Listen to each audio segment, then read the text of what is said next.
Totoo nga ba ang haka-haka na kinain lang ni Pokwang ang mga sinabi niya? Totoo nga rin kaya ang haka-haka na nagkabalikan na ang dalawa?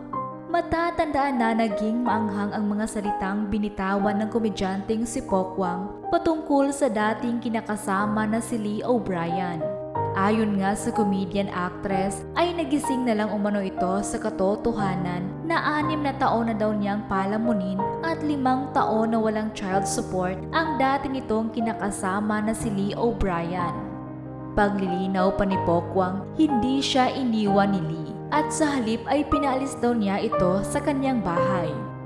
Sa isang episode ng Fast Talk with Boy Abunda, ayon kay Pokwang, nagsimula ang kanilang away noong humingi umano ito ng update tungkol sa kanilang negosyo. Dagdag pa nito, matagal nang malayo ang loob nila sa isa't isa bago ang insidenteng iyon.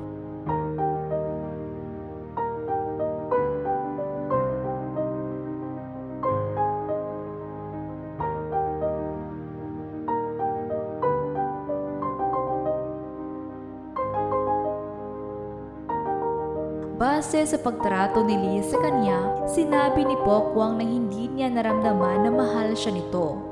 Ngunit totoo nga ba talaga na kinain lang ni Pokwang lahat ng sinabi niya noon at nagkabalikan na sila ngayon ni Lee?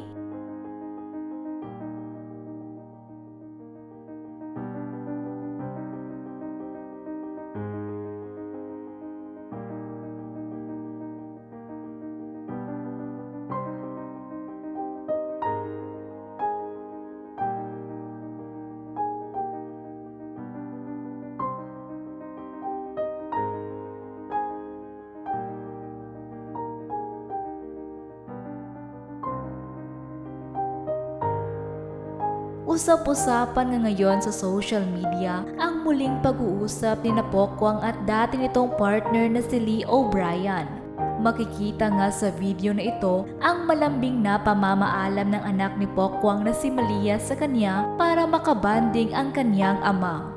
Ramdam na ramdam nga sa video na ito na talaga nga namang na-miss ng bata ang kanyang daddy. Dahil matagal-tagal nga nitong hindi nakita at nakasama dahil sa hindi magandang nangyari sa kaniyang mga magulang. Bago nga umalis ang comedian actress ay niyakap na nito ang kaniyang anak. Bukod nga sa mga nangbabash na nangyaring ito sa pamilya ni Pokwang ay marami pa rin ang mga patuloy na sumusuporta sa kanya at maraming netizens din ang naging masaya sa pagkakaayos nila ni Lee.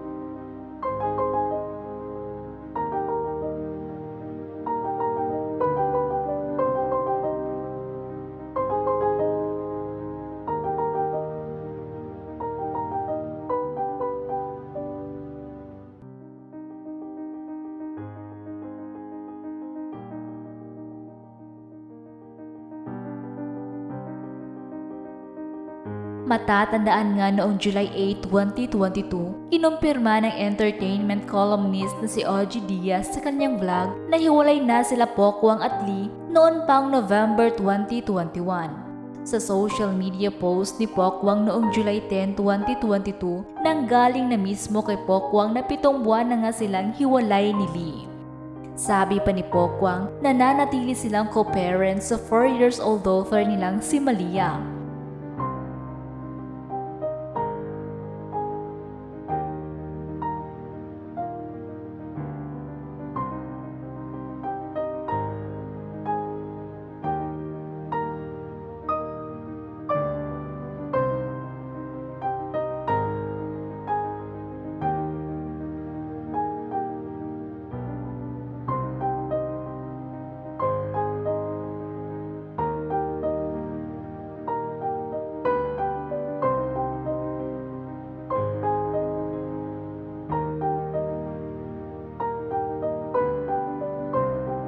Sa huli ay may mensahe si Pokwang para sa mga katulad niyang single parent.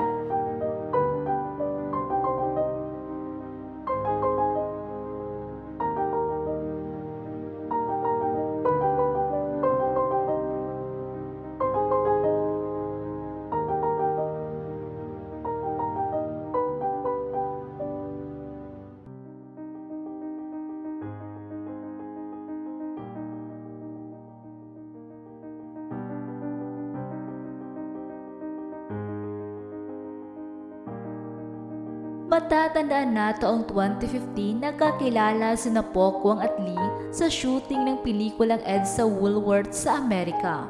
Nauwi sa totohanan ang kanilang tambalan at nagdesisyon si Lee na manirahan dito sa Pilipinas kasama ni Pokwang.